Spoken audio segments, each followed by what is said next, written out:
You're not going to believe it. We have a sweet, sweet spirit with us today. Her name is Masiya, and she's lost 300 plus pounds.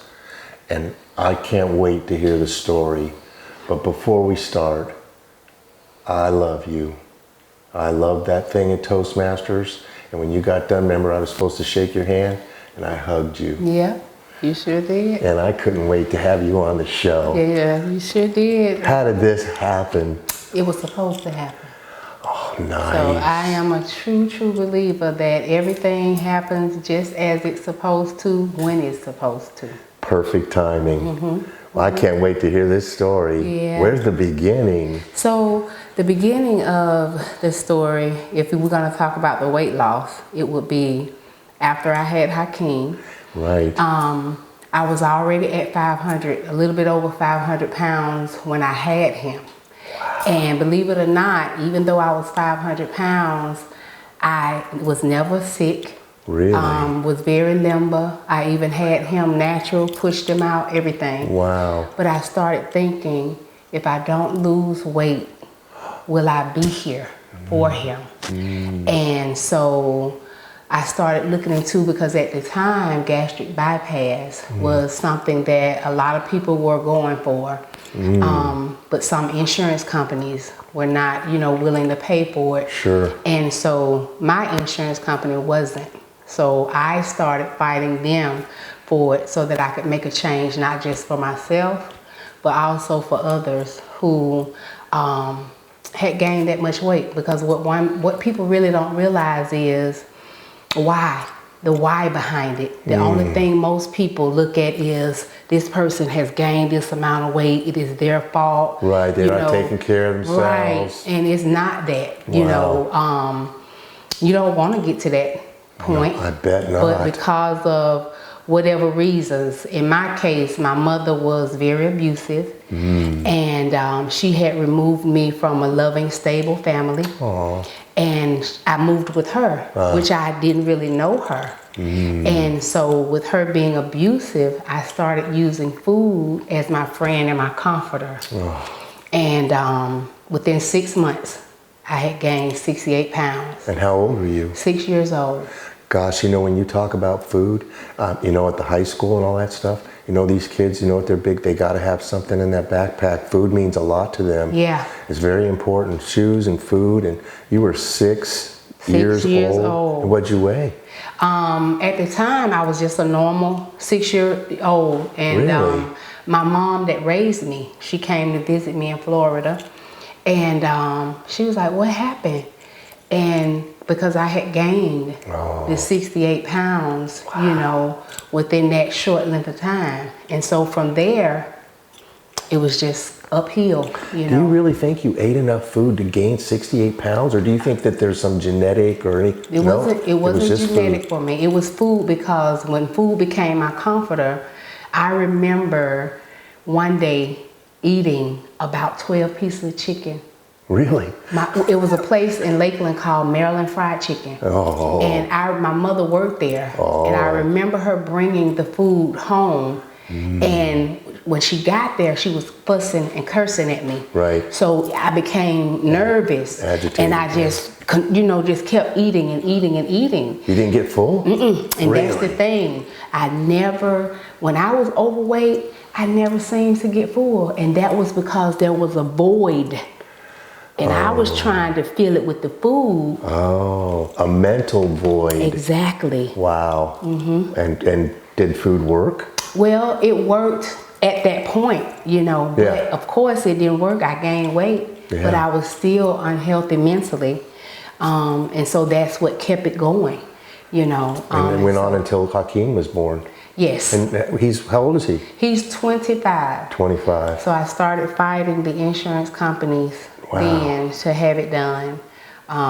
So I lost. So just progressively, you just kept doing it? Yeah. For 20 years, 30 years? Yes. Holy cow. Yes. So that's, and the thing of it is most people look at addiction to drugs, alcohol, sex, whatever. They look at it, but when it comes to food, they'll say, oh, we want to feel pitiful for those people. But a person with the food addict, or addiction, it's like, they did that. You did that. You caused this. Wow. And so they tend to not have empathy, sympathy, compassion, when it comes to a person that's overweight. I will say this, the word of the day in all my stuff today has been empathy. When you bring that up, talking about where you're at, are they putting one foot in your world and one foot in their world? Are they both feet in your world? Or how are you getting through all this? I mean, keep going. I love it. Keep going. So for me, my thing is this, food is everywhere. Right. Oh, God. You have to have it. Yes. And almost every event we have, people center it around food. Yeah. So it's hard to, I can pass by a liquor store. Yeah. Somebody's doing other things, but with food, people don't tend to look at it as an addiction, like you said. Right. And like you say, you gotta have food. You have to. And I'll tell you something about my deal with food, and my wife will tell you too. I have to have food every 4 or 5 hours. And like right now, because it's been a while since I've had some food, my eyes are a little glassy.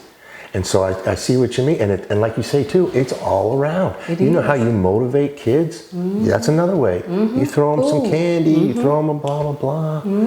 Oh my gosh. And I never thought of it before as an addiction that is not looked at in the same way as drugs or alcohol or sex or whatever. It's not. And it is. It's a big thing, so. They're judgmental of you. They are. Very, very Hurtful. judgmental.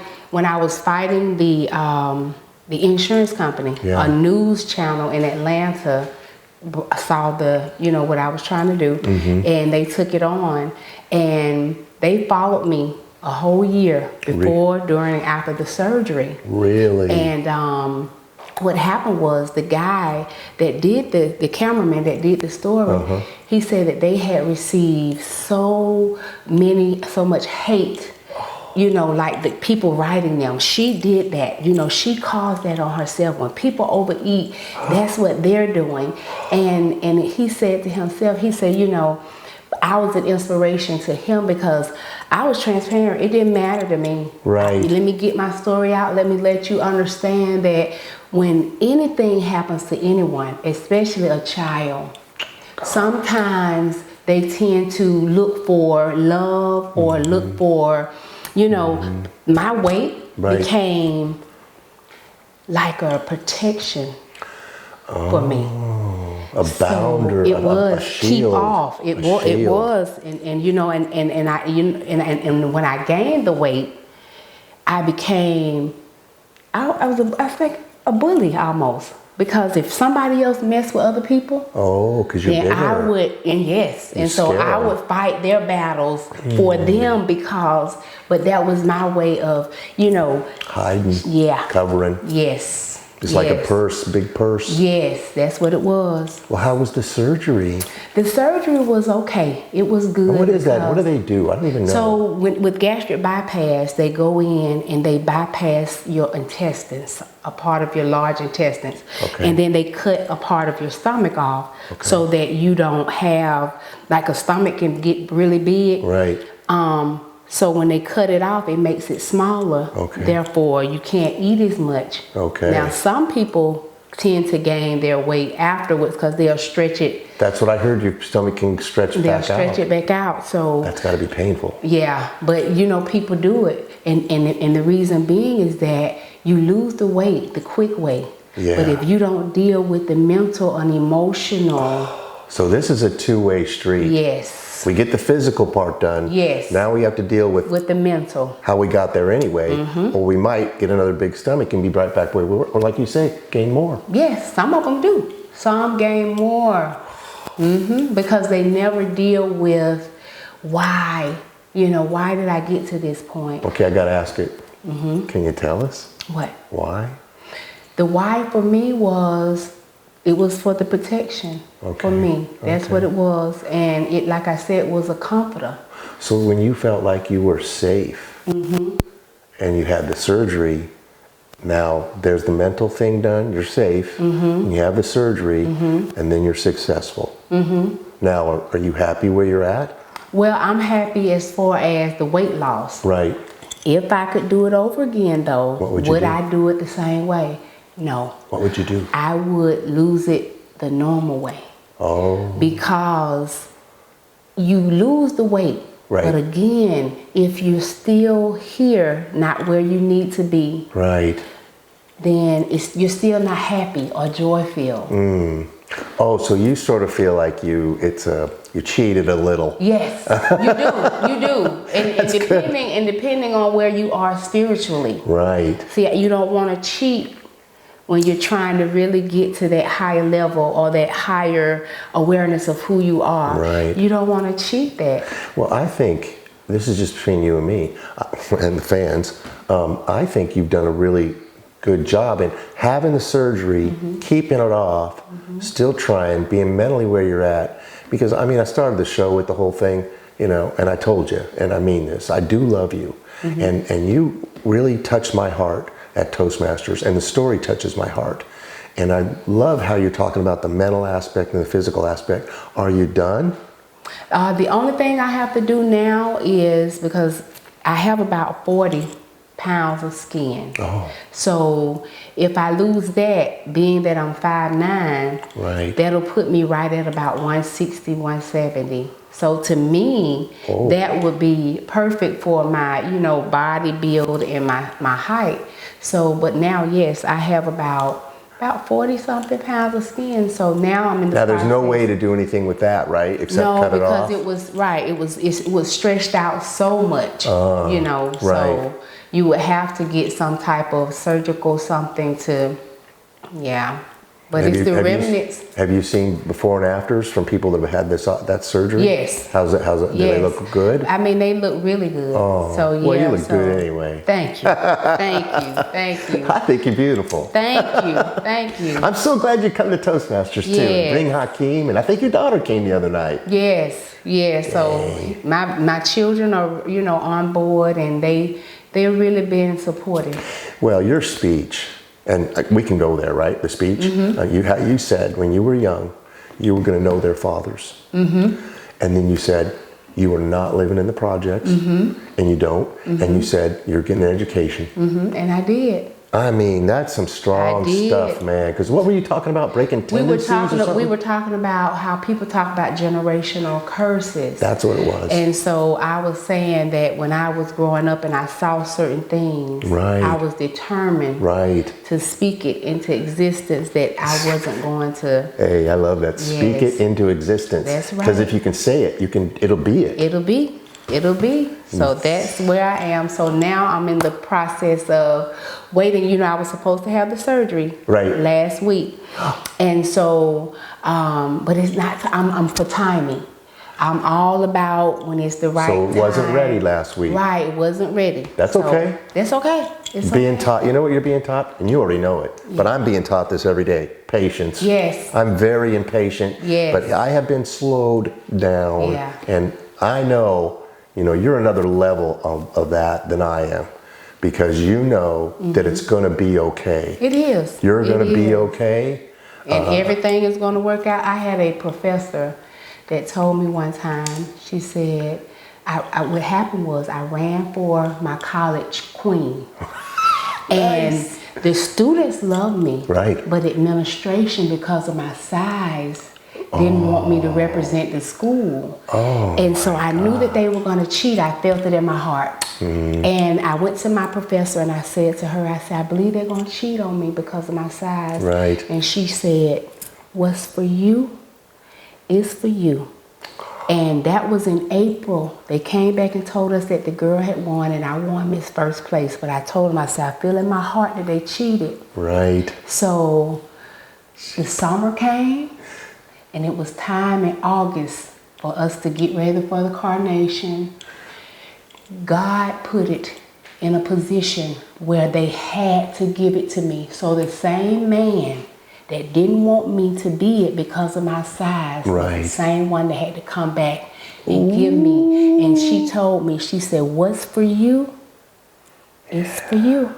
And so that's one thing that helps me when I get a little impatient. Yeah, help me with that. I go back and I think about the timing. Yes. Because I thought 2 weeks before the coronation, I was Miss First Attendant. But the way it happened, it was no way around it. They were pushed in a corner and they had to give me what was mine anyway. Nice. So. Well, it's like the show today. Yes. You know, we talked, I don't know, like 3 weeks ago. And you know, it's difficult. It's not difficult, but Jeff, the guy that does all this, because I don't do anything, you know, he's got to be here. I got to be here. The guest has to be here. And these are three things that always have to, and we only work every 3 weeks. And on the day when we work, we do a lot. Right. And so, you know, I texted you and I didn't get nothing. I'm like, did Hakeem tell you I called you today? I called him today? No. No, I texted him today. No, he didn't tell me. Because I told you, 1, 2, or 3, you tell me when you're coming, and you didn't say nothing. I'm like, oh no. So then I think I called you, or did you call me? No, I texted you. I saw it, and I texted you back. And so that, now see, there's the thing. We were supposed to do this at 3 o'clock. Today. You know, not 3 weeks ago, not 3 weeks ahead. But today. But today, and put it out there. That's right. And we'll get it uploaded pretty quickly. Okay. So let's talk. Well, so where are we at? What are we doing? The thing for me now is today was my last day with the students at school. Oh. And what grade? What do you do? I teach kindergarten. Oh my God. And so, yeah, so that's... We are not worthy. We are not worthy. I taught sophomores. Everybody thinks I'm not worthy. No, the babies, because foundation is very, you know, I have to make sure, you know, they get that foundation. Yes. If it's solid, then they'll be okay no matter where they go. Right. So, and that is, you're so right. Yeah. Because the time I get them when they're sophomores, they're done.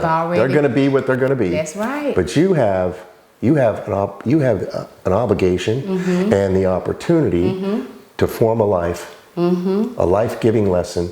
Boy, I would love to be in your class as a kindergartner. Yes. You'd learn so much. Yeah, exactly. So last day with the kids. Yes, the last day with kids, and I'm going to do some extra things. I'm trying to start some things up for myself, because I said when I turn 60 in 5 years, I want to be where I don't have to work anymore. Oh. So working on How long have you been in the school system? In the school system, it's been over 25 years. Wow. And so I have 5 more years, and like I said, once that's up, Always kindergartners? No, Okay. I taught from kindergarten up to, pre-K, up to 5th grade. So I love the 4th and 5th grade because they're mature. Yes. So you can kind of talk with them and, you know. Carry on a conversation. The thing is I want to try to be there when they're molding. You're there. Yes. You are right there. Wow, 25. I taught for 14. Good. Yeah, and I loved it. You loved it? I did, and I had sophomores the whole time, and they watch this stuff. They're always, oh, Master Chief, you did so good. And I'm like, well, teachers. Yes. It's special. It is. And I put this out the other day, you know, it's an honorable profession and something to be really proud of. And when you do 25 years, so 5 gives you 30. Is that their retirement thing, 30? Oh, and 60. You gotta be 60 and 30. Okay, and you're in Florida? Yes. Okay. Yes, So you'd be taken care of. You'd be taken care of. I don't want you to work after 60 either. I worked after 60.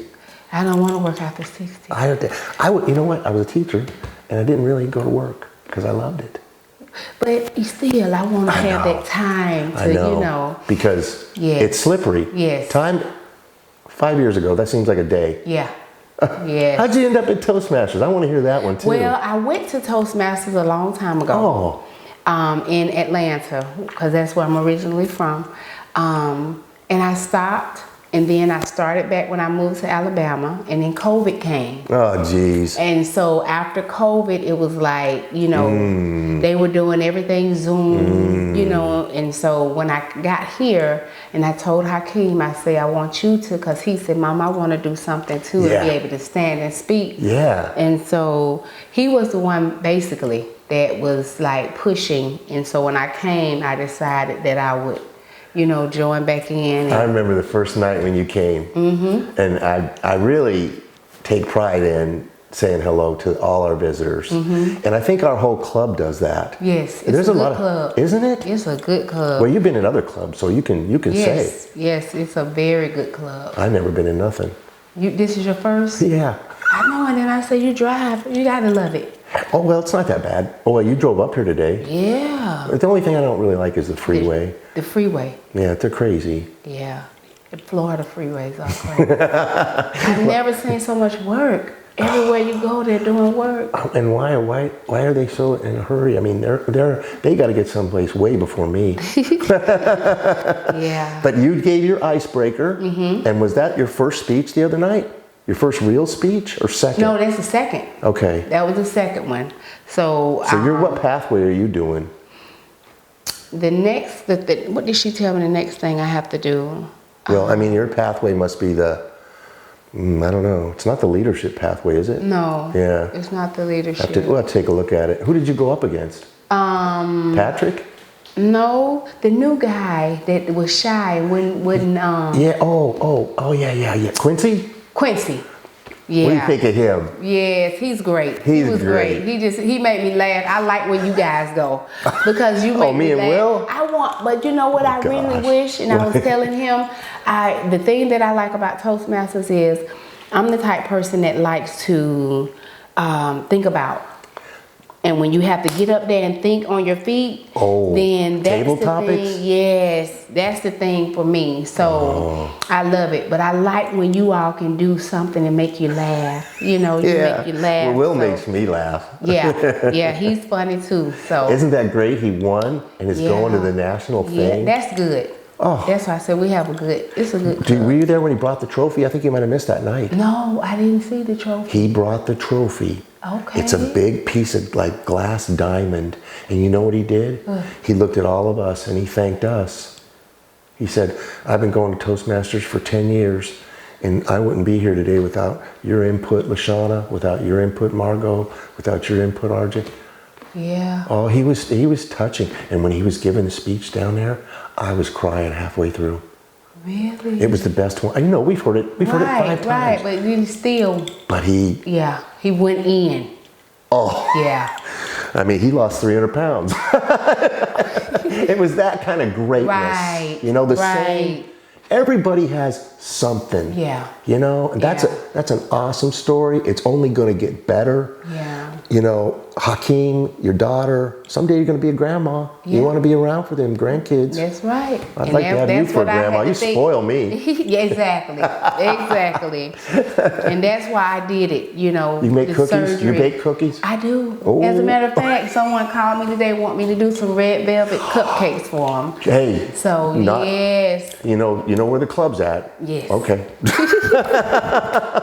Yes, but yeah, I love it. I love, you know, speaking. I love teaching. Did you write a book? I did. I wrote a kid's book. It's called World Without Me. So, yes. What's it about? It's about us as a human race and how a lot of times black people, are overlooked and not treated equal. And in the book, it just says that we're here too. So this world wouldn't be the same if we were not here, you know. And so the only thing we're asking for is just to be recognized for, you know, for the things that we've contributed. Nice. Well, I'm trying to write a book. Okay. It's not bad. It's not bad. It's not, well, I've got like 8 or 9 chapters and it's a kind of a unique idea.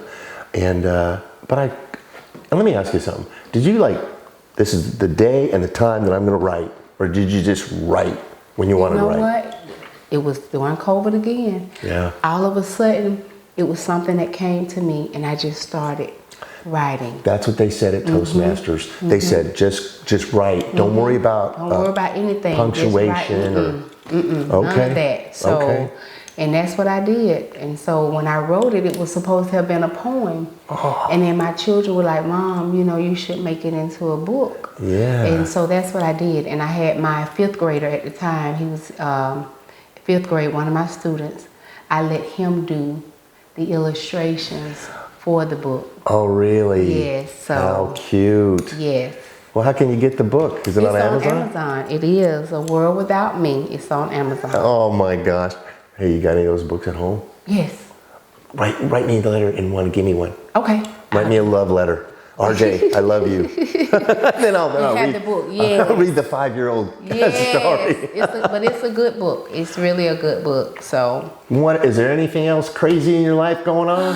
Nothing crazy. You gonna take a vacation since it's summer? You can do something? Maybe at the end. Ah. So I'm starting at a Montessori type school next year. Okay. Because I think that in the school setting is so closed. Yeah. And I like to be free. Right. So I have to take, some courses. I was gonna say they probably want you to do a little something. Yeah. Yeah. So, but I'm still gonna do something. Whether it's going to Vegas to get a little time. Hey, something. What happens in Vegas? Stays. That's right, it does. That's I'm right. from Tahoe, Nevada. Okay, Oh yeah, I okay. went to Vegas all the time as a kid, but yeah, have you been there? No. Oh, shh. No. Okay. I'm gonna go in. Yes. Go in wide open. yes. Well, you So, deserve a little vacation. I do. We all do. Well, I retired 2 years ago, and I miss the kids. I do, and I miss some of the people too. Yeah. But I'm really happy about my last 2 years. It's been a lot of fun. There's been a lot of things that have happened. All have been good. Toastmasters being one of them. That's really helped me improve my speaking, and I'm fair at it. That's good. Yeah, That's good. And we're probably going to get bigger. The club. I see. Every week it's new people. I know. We just got to get them to Yeah. stay. Yeah, that's true. You plan on writing another book? I'm writing 2 now. You're kidding me. Yes. So. Yeah. Oh, it's going to kids books? These are, but it's a little more like middle school. Oh. So I love them, but like I said, the babies are where so. Now, they're going to do it next week? When are they going to do the operation now? No, he's from another country. Oh. So he had to go out of the country, so I'm not sure. Well, just like you say. When it's time. You'll be ready. Yeah. And you can go anywhere, anytime now. Yeah. Yep. So Are you excited? I'm gonna do something. Right. This I know summer. you are. Yeah. I mean, not just this summer. Yeah. You're very special. Thank you. you. Are a special spirit. Thank you. I'm not lying. And you have a lot to give. And you're going to help a lot of people. Not just this story, but the book and look at those little kids in kindergarten. Yes. You know who they're going to remember? They're going to remember you. Yeah. Long after we're both gone. I had one of my students just 4 weeks ago found me on TikTok, and I taught him in 4th grade, Wow. and now he's in 10th grade. Aww. So I asked him, I said, what do you remember about being in my class? 3 things. And he said, you taught me self-awareness. Nice. You taught me how to meditate and come into myself and calm myself down, because our boys are very aggressive and get upset so quickly. And he said, What's the third one? I gotta write it down. well, the other thing was that he said, I remember for Black History Month, Right. I made them become the person that they were. The one they were talking about. That's right. Oh. They had to really embody and dress like the person and everything. So, yeah. That's cool. That's it. Teachers got all the tricks, man. Yes. So. Well, we're gonna have to wrap it up. Okay. How was that for 30 minutes? It was great. It was It great. was great. It was not long enough.